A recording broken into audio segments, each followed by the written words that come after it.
For this week, I chose to investigate component display theory, which is a theory developed by M. David Merrill as an instructional design plan to aid in the process of teaching and learning. Now, the central focus of this particular theory is that there are four primary instructional strategy forms: presentation, demonstration, recall, and application.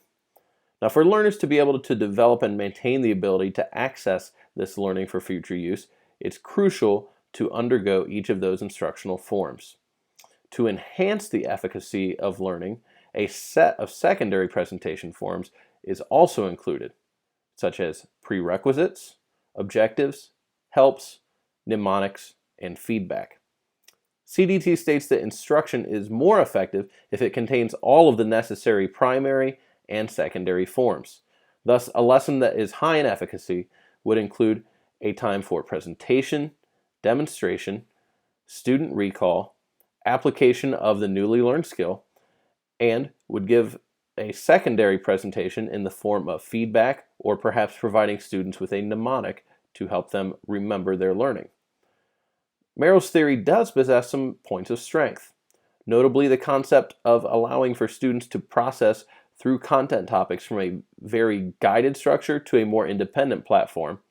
And this is the type of scaffolding process that allows learners to gradually take ownership of the topic.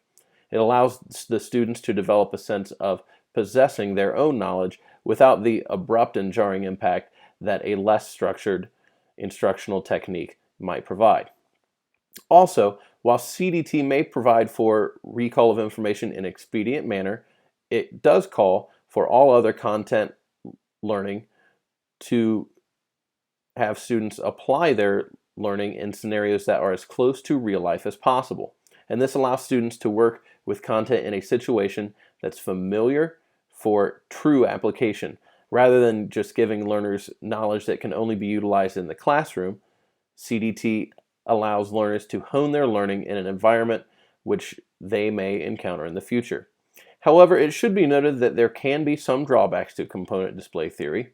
Merrill's process, while ideal in nature, is difficult to deliver in an online environment. With younger learners in particular, they would require a much more hands-on approach to instructional content delivery. So for a teacher to be able to deliver effective content learning experiences to students, it would require that learners be advanced enough to have some self-management skills in their ability to both recall and apply their learning. Secondarily, CDT has a more limited effect for learning in an environment in which there are multiple content topics being manipulated. Now, while research does indicate that instructional design such as CDT can produce positive results for single topic situations, the degree to which multiple topics can be analyzed and organized is nominal. Were I to utilize this theory in an online learning environment, I would incorporate its features into the way in which I assess my students, using each of those four instructional strategy forms as waypoints in learning in the learning process, so that I can formally assess where students are in relationship to their knowledge of the content. Now, this would drive the process along so that all students can understand their given level of knowledge with the content and work toward closing any gaps along the way.